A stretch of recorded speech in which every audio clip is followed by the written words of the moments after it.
May is Mental Health Awareness Month, and this morning we're highlighting high school and college student athletes. IU Health clinical psychologist Dr. Danielle Henderson is here to talk about this issue and a somewhat disturbing growing trend we've been seeing. Since March, there have been 3 high-profile college student athletes suicides that we've seen here in the United States. What are you guys as the medical health professionals seeing, I guess, when you see this? Is this alarming? Is this a higher number than we've had in years past? No, I think that's why it was important for me to talk about that this morning, because for me it did feel alarming, something we hadn't seen before, and really concerning that, you know, people who, as we always say, seem to have it all, seem to be extraordinarily successful, you know, died by suicide. I recall seeing one of the cases. It was a young woman, high energy. Her parents said we had no idea that this could even be a possibility. I mean, what should parents look out for? Well, I think, you know, particularly with athletes, it can be really hard, because with athletes, there's that mentality, you know, that started very early in the process of, you know, play through pain and don't acknowledge pain, push and through it. Push through it. And so, you know, a lot of times that is the approach that people take to both physical and mental health, and so might not even be aware of signs to look out for, or maybe there are ways of compensating that can make it hard for people to notice when an athlete maybe is needing some help.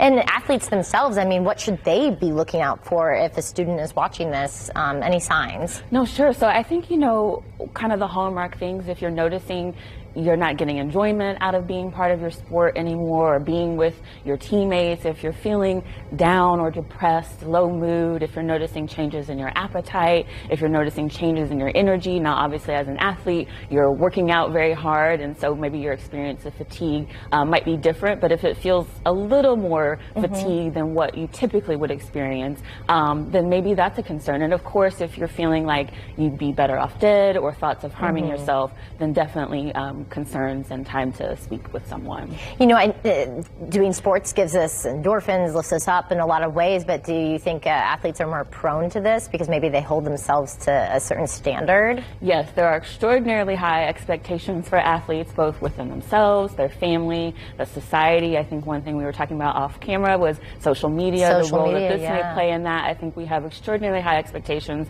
for our athletes, and maybe sometimes don't treat them as nicely and as kindly as we should. So I think all of those things can play a role. You know what comes to my mind when you say that right away is Twitter, and when college basketball in a lot of cases, sometimes fans of colleges are quite tough on these athletes, and we forget, like, these are still, I know they're adults, but they're still young. Yes, doing extraordinary things on a big spotlight, and so I know it may seem like they are, you know, invincible and can do anything, but they're humans and have emotions and feelings. Finally, any resources that people can reach out to if they are noticing a loved one might be having some of these thoughts, or even if someone's having these thoughts themselves? No, sure. So I always encourage National Suicide Prevention Lifeline. You can text NAMI at 741-741, I believe. I also think, you know, speaking to the people in your circle, trying to cultivate that support network of people on your team and off your team, I think that's important as well. And just talking to, you know, coaches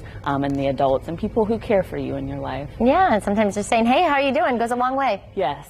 All right. Dr. Henderson, thank you so much. We appreciate it.